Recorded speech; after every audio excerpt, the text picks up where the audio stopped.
Hello fellow YouTubers, and welcome back to ReeYees Retro Toys. On today's episode, I'm going to give you another toy collection update. This is going to be the 13th episode in that series. I've gone to D&E again. I also visited a new store in Pittsburgh called the Pop Culture Connection. I wish I would have videoed in there, but I did not. Chad and I were just running in there real quick to see what they had, and I actually found some things. So, let's check out what I found for Toy Collection Update number 13. I'm going to kick things off with what I found at the new store, the Pop Culture Connection. First, I found this awesome Wild Boar alien from the Kenner Vintage Aliens line. This was released in '94, so a little later in the series. And of course, it has this incredible detail that Kenner put into these aliens figures. I mean, look at that. Oh, it's fantastic. And this is the feature. You just basically just push down on his head, and then those spikes come out. And it kind of locks into place too, so he can stay like that, and you just flip it back like that. Really, really awesome toy. And keeping with the aliens theme, I found this awesome carded Ripley figure from the original Aliens line. And so Ripley, of course, is the fearless leader, and she's complete here, obviously, on the card. Here is the back of the card as well. Has the entire first series collection here. Our fine folks at Kenner, 1992, released this line. Such an incredible line.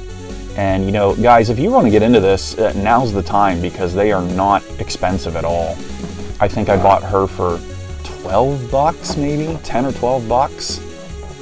And of course it has the great artwork there on the top. And it's almost worth buying these on the card, even if you just want to open them and have a loose complete collection, because there's really not a lot of price difference between the carded figures and the loose figures. Then I couldn't believe I found this one. This is a carded Lobot.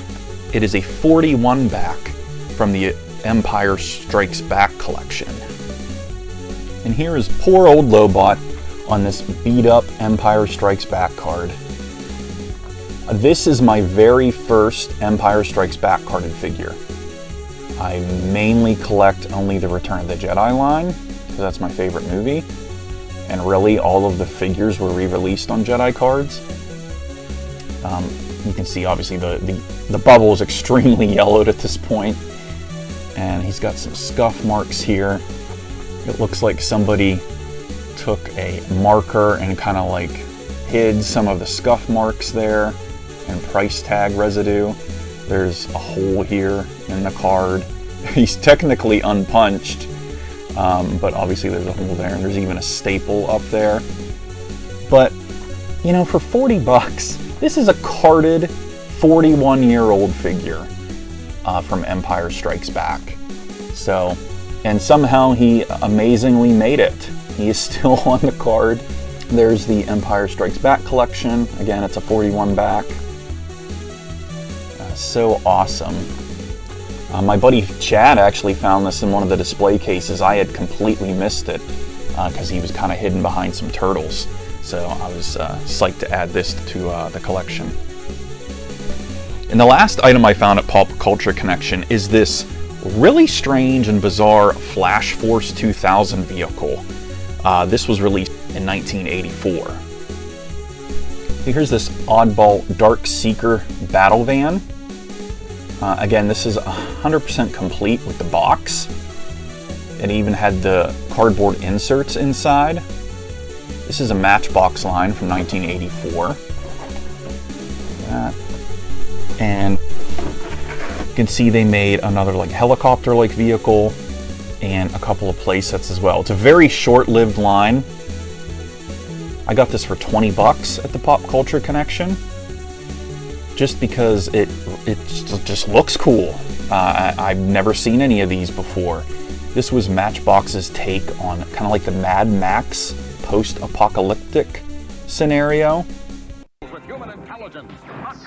Who battle to save Earth from the sinister Guard Seekers. Real heels on wheels. Destroy them! Flash Force 2000, your tornado chopper, the flying fortress built for attack. Eat lead, Dark Seekers. You rev your rotors and swoop into the firefight against the evil Rampage Rock. And then you launch your explosive Flash Fighter team.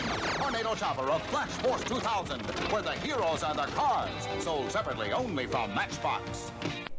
And like the battle armor vehicles and whatnot. So I'm gonna pull out the toy. So here's the toy itself. You can see the size difference. This is kind of a standard Matchbox type car. And you can see the Mad Max inspired weapons and armor on these. And so these also had cap firing gimmicks on the little cars and the big vehicles. And look at I mean, it's in great shape too. The stickers are great on it. It's not yellowed. Such a very cool vehicle. I mean, I might seek out more of these just because they're very weird and obscure. And I mean, who doesn't love Mad Max, right?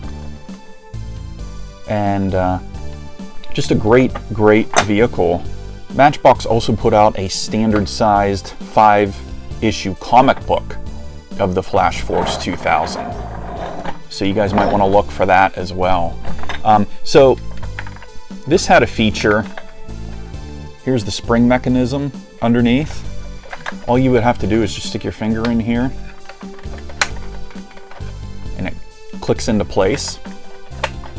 And right in here, this compartment here, you would slide the car in. Kind of close it down.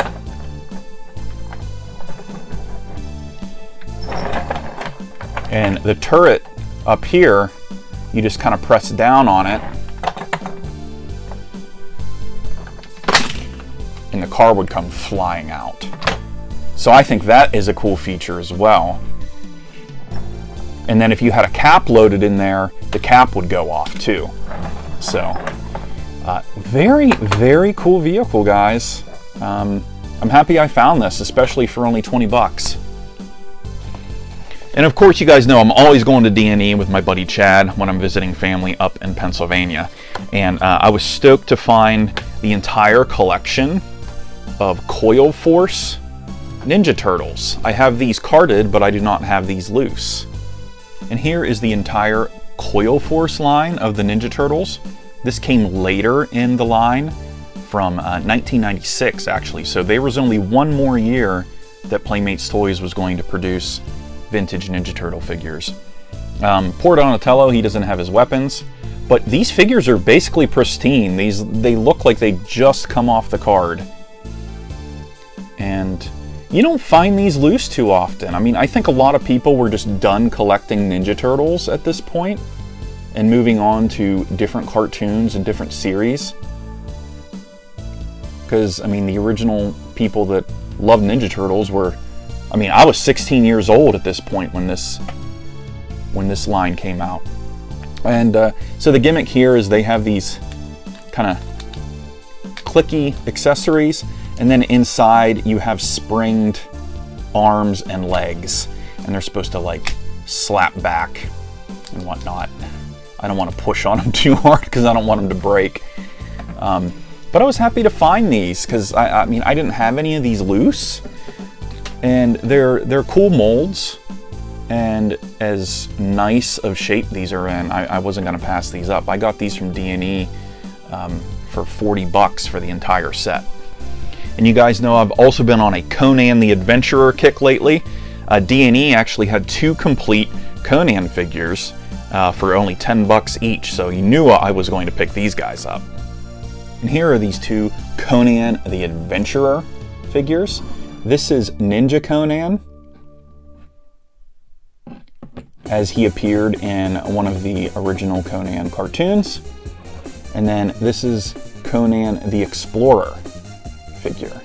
And what's interesting about these figures, you may think, why did they make so many Conans? But these Conans actually appeared in the cartoons. They weren't just made up to sell another Conan figure. There were episodes where Conan looked just like this in the episodes. And of course, they have the pull string mechanism here in the back. So you just kind of pull it out like this. And then he does his ninja chop action. How cool is that? So Ninja Conan gets the chopping. And then the Explorer one, I believe, does something to the same effect. But he has both arms going back and forth. Again, a very cool and underappreciated line by Hasbro. Then I found 5 more Wild C.A.T.S figures on the card. You guys know I picked up the Grifter figure a couple months ago at the Frederick Comic-Con, and D&E actually had quite a few additional Wild C.A.T.S figures for me for about $10 each. Then I'll do a quick rundown here of the 5 Wild C.A.T.S figures I picked up. This is Void. Of course, she has that beautiful vac metal outfit, as well as the awesome card work on these figures. The later series had more on the back here than the original Series 1. So the back does look a little different than the first series because it added so many more characters to this line. And then here is the Beast, Maul. He's an awesome figure, awesome character. He's huge. There's his card art on the top. And you can see the difference here, like I just mentioned. So this is the first wave.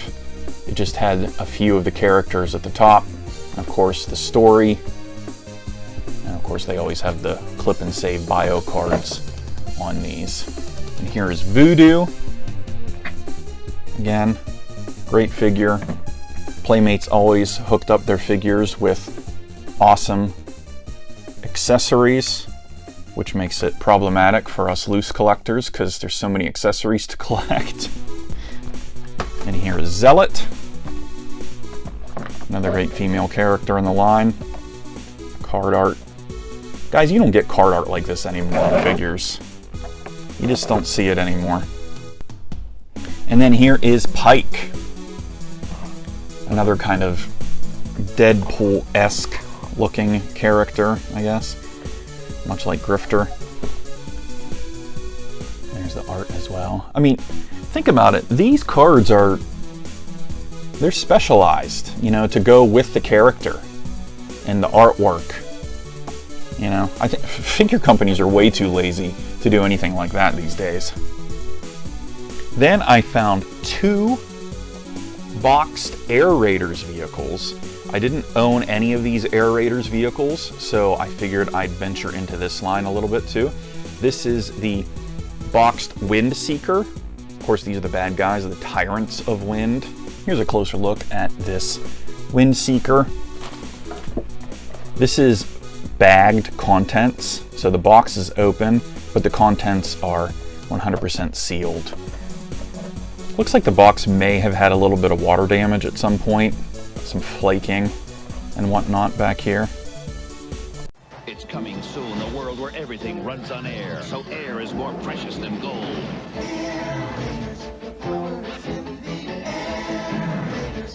But in Airlandia, the tyrants of wind control the air, and only a rebel band of heroic air raiders has the power to stop them. Fighting for air against the tyrants of wind. The incredible new Air Raiders. It's coming soon from the makers of G.I. Joe, Air Raiders. There's the vehicle, still bagged, sealed. There's the stickers. There's the poster and the action figure guide that all those companies put in their bags and boxes. There are the original instructions, which is cool. Of course, this is the air mechanism that you would press down on to fire the missiles. See?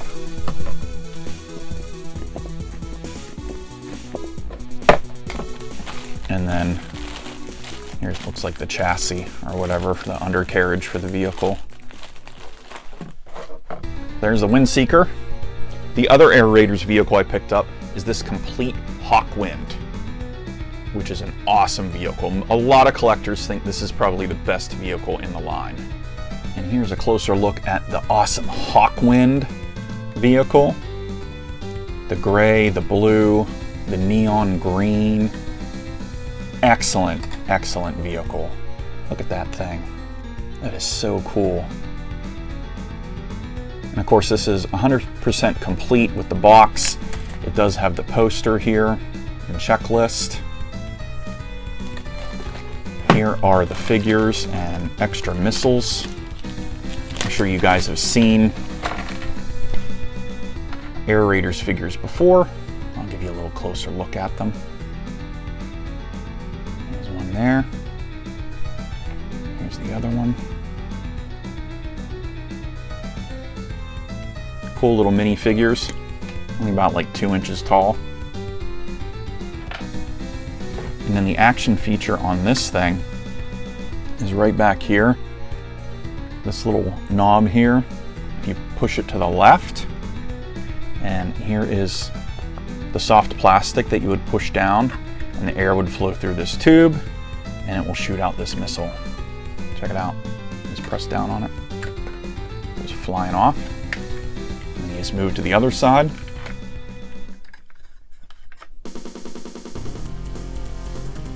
And press down. And it goes flying off again. Excellent, excellent line by Hasbro in the day. Very, very cool concept for toys. I also went to the Greencastle Toy Show last month, and my buddy Mitch, who goes by Ecto Toys on Instagram, set aside his extra Ghostbusters Firehouse for me. So I went ahead and picked that up from him. So thanks, buddy. I awesomely, awesomely appreciate that. So I'm going to turn the camera around now and show you, because I already have it set up. So here is the Ghostbusters Firehouse I picked up. It is 100% complete. Doors, sign. I actually had to buy the sign off of eBay. He was missing the sign. And then I also picked up some of the figures from him. There's the containment units in the back there. And there's that Egon. There's the second floor. Has the pool, the attachment there. A couple more of the slimed heroes. Of course, I had to park my Ecto-1 in there, which is also complete. Such an awesome playset. Guys, I've wanted one of these since I was like 7 years old. So the fact that I was able to find one now, I'm super, super psyched. I also got these Super Freight features from him as well. I didn't have those in my collection, so they don't have their accessories, it's just the loose figures, but I was happy to add those guys as well. I'm getting quite the Ghostbusters collection, as you can see. So that's it, guys. That's what I picked up off camera on my vintage toy hunts with my buddy Chad at D&E and the Pop Culture Connection, as well as another fantastic score from my buddy Ecto Toys at the Greencastle Toy Show. Go ahead and hit that like button if you enjoyed this video, and subscribe to my channel at ReeYees Retro Toys for all of your toy hunting needs. Thanks for watching. Keep on hunting.